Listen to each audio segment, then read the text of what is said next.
दोस्तों नमस्कार, मैं शक्ति रावत और आज के संदेश में हम बात कर रहे हैं गोल मैनेजमेंट के सबसे अहम चैप्टर रिजोल्यूशंस की, यानी संकल्पों की। दोस्तों, हम में से ज़्यादातर लोग बड़े जोश के साथ किसी काम को शुरू करते हैं या किसी काम को करने का संकल्प लेते हैं, लेकिन वो जोश कुछ ही दिनों में ठंडा पड़ जाता है। दरअसल हम अपने जीवन में सकारात्मक बदलाव लाने के लिए या कुछ अच्छा करने के लिए नए नए संकल्प लेते हैं, लेकिन ये संकल्प महीने 2 महीने से ज़्यादा नहीं चल पाते। आमतौर पर आपने देखा होगा कि नए साल पर लोग बहुत सारे संकल्प लेते हैं, कुछ नया करने का संकल्प लेते हैं, लेकिन शोध ये बताते हैं कि ये संकल्प या इनमें से 80% जो संकल्प होते हैं वो फरवरी का पहला या दूसरा हफ्ता आते आते टूट जाते हैं। लोग उन पर कायम नहीं रह पाते और इसकी सबसे बड़ी जो 2-3 वजह हैं वो ये हैं कि पहला तो हम अपने जीवन में बहुत तेज़ी से बदलाव चाहते हैं किसी भी संकल्प के द्वारा, और जब वो पूरा नहीं होता तो हम निराश हो जाते हैं। दूसरी चीज़ ये होती है कि हम सोचते ज़्यादा हैं लेकिन मेहनत कम करते हैं।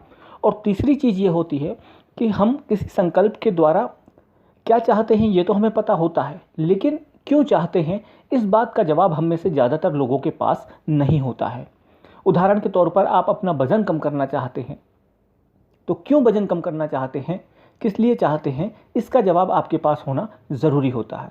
दोस्तों, शोध ये कहते हैं कि आपके संकल्प का जो चित्रण है वो आपके दिमाग में जितना स्पष्ट होगा, आपका संकल्प जितना स्पष्ट आपके दिमाग में होगा, उतने उसके सफल होने की संभावना होगी। तो अगली बार जब हम कोई भी संकल्प लें, चाहे वो छोटा हो या बड़ा हो, तो उसके साथ पूरी ईमानदारी और अनुशासन से चलें। और सबसे अहम बात यह है कि उस संकल्प के द्वारा जो बदलाव होने वाला है उसको हम आनंद के तौर पर महसूस करें, पॉजिटिव तौर पर लें, तभी हम अपने संकल्प को पूरा कर सकते हैं। अन्यथा वो हमारे लिए एक बोझ बनकर रह जाता है और यही वजह होती है कि ज़्यादातर लोगों के संकल्प ज़्यादा दिनों तक कायम नहीं रह पाते हैं।